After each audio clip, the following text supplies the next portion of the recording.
Welcome to the Bright SCIdea How-To Series.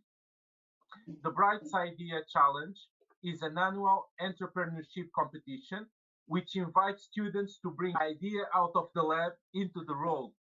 I know we are going through challenging times and we all need to adapt for yours, ours, and your safety. So here we are in this format. Adapting is vital for any business to thrive. I am quite sure you don't know me. I am Cláudio Lourenço from Brazil team. We were the first runner-up in 2019, and we had an awesome idea, an antimicrobial toothbrush activated by light, because toothbrushes are dirty. We all own at least one toothbrush, and believe it or not, is the third most contaminated item in your home. Our idea was to make a product to solve this problem. This year, our finalists are pitching ideas in health, well-being, agri-sciences, and energy. And we can't wait to see how they get on. But first, let me introduce the expert judges so you guys can be at ease. The first judge in Bright SCIdea Challenge is a mother of three, a physiologist, a teacher, a chef, an author, an inventor, a businesswoman. In simple words, a superwoman. In 2009, she revolutionized the food industry by inventing Genius, the first fresh gluten-free bread on the market. Now, after 11 years, is it UK's leading gluten-free bakery brand with a revenue of 40 million. And there is no one better than Lucinda herself to tell us a bit about her story. Hi, Lucinda. Hello, Claudio. Hi. Can you tell us what drove you into turning your passion into a business? Absolutely, there are lots of reasons. I started Genius Foods because I was really frustrated in 2005 with the really poor quality of gluten-free bread on the market at the time. It meant that my son, who was newly diagnosed as a celiac, was unable to have fresh bread. The bread was hard and crumbly, and you had to microwave it or toast it to make it edible, and then it was only just about edible.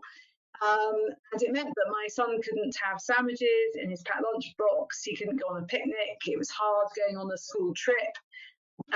Children's parties were awkward for him, and quite often he wasn't invited to children's parties because mothers didn't want to find a way of feeding him because they were scared, because there was nothing really out there that looked like bread. And I just felt that it was a very isolating experience for him, and it didn't need to be that way. So I thought that with my unique background as a scientist, as a chef, as an author of the Leaf Techniques Bible, which is all about the functionality of ingredients, and then an author of how to substitute ingredients for the 5 main allergens, gave me a sort of really a unique chance to change the status quo and come up with a really delicious, fresh, soft bread that changed my son's problems, but also problems that many other people like him were also experiencing when it came to just eating normally.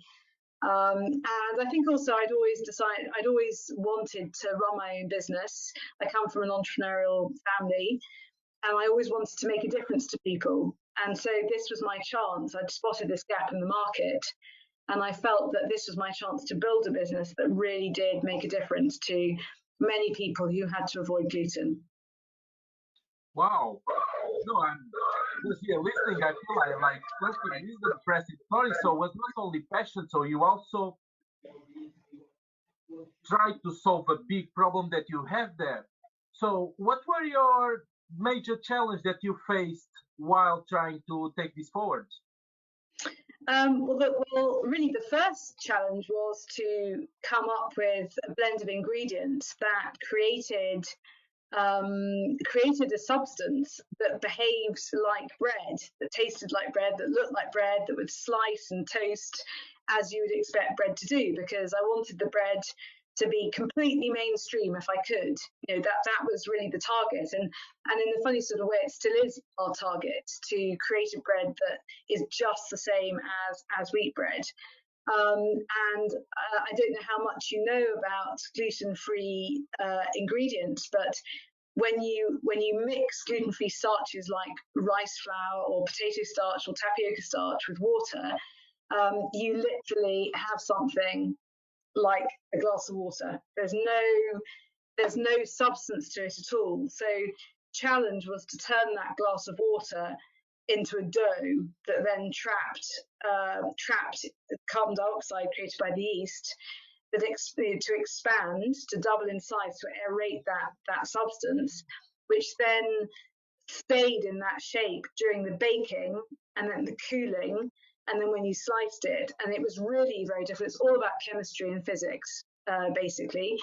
And it took me 3 years to perfect the blend. It took me 2 years in my kitchen at home, and then a year scaling up the formulation in a bakery.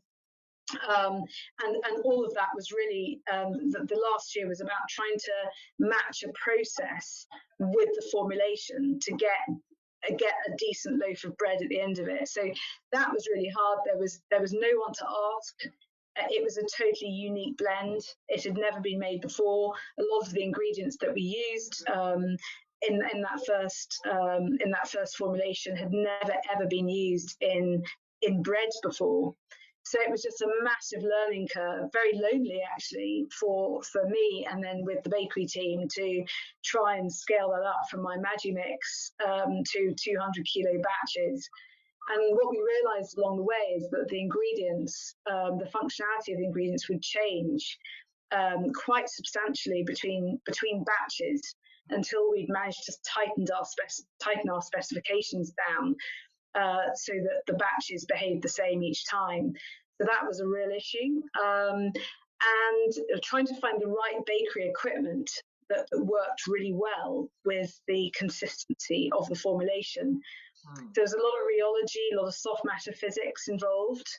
And then going forward, finding a team that wanted to work in a pharmaceutical manner. Bakery is quite, it's not an absolute strict science normally with gluten, because the gluten gives a bit of a sort of mattress for variability.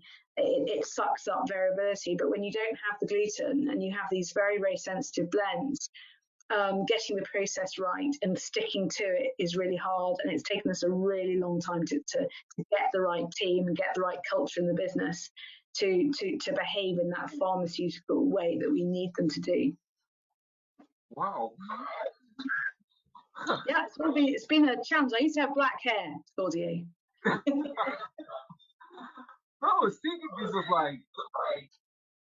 was not just solving a problem, was a lot of research going into it, but we can see that the results were awesome because you solved a big problem and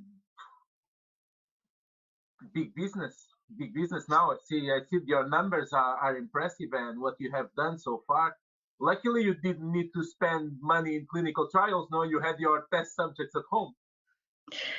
Well, quite. My children were my chief tasters. Children are the best tasters. They don't lie. They tell you as it is. And it took them about 18 months to actually say, "Wow, Mum, that's delicious. Can I have some more?" So I thought, wow, I must be getting there, because before it was, oh, this is horrible. So children are very good. They tell you as it is. Perfect. Yeah, I just have here one final thing that I would like to ask you. Do you have one final piece of advice that you would like to the 2020 finalists? Yes. What I would say is it's really hard building a business. And it's hard to see a business idea through to a scaled commercial entity if you are not passionate about it. So if you're just wanting to make lots of cash, you're probably not going to get there. You have to be passionate about the subject matter or the mission that you have when you start your business. The passion drives you to find a solution to the many challenges that you have to deal with along the way. Never think that running a business is going to be simple. And you need to have a lot of determination and resilience to work through the challenges. And if you're able to do that, then you will be filtering out the people that were just in it for the cash or didn't have the determination, the passion and resilience to work through the challenges. And so there will be less competition out there. It's like a filter. The more you work at a challenge and find a way through, the stronger you will be on the other side. So welcome the challenge, but you will only do that if you're truly passionate about what you're trying to solve. Oh, I see.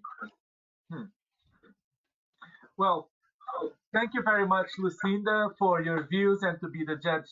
That's a pleasure, Claudio. It's lovely to speak to you again, and I hope your business will thrive. I'm looking forward to hearing how you're getting on one day. Thank you. Thank you. Good luck to everybody.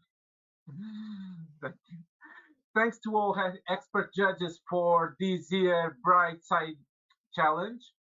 And come and join us in this exciting final. You have until the 5th of November to do so. You don't want to miss it. You don't want to miss it.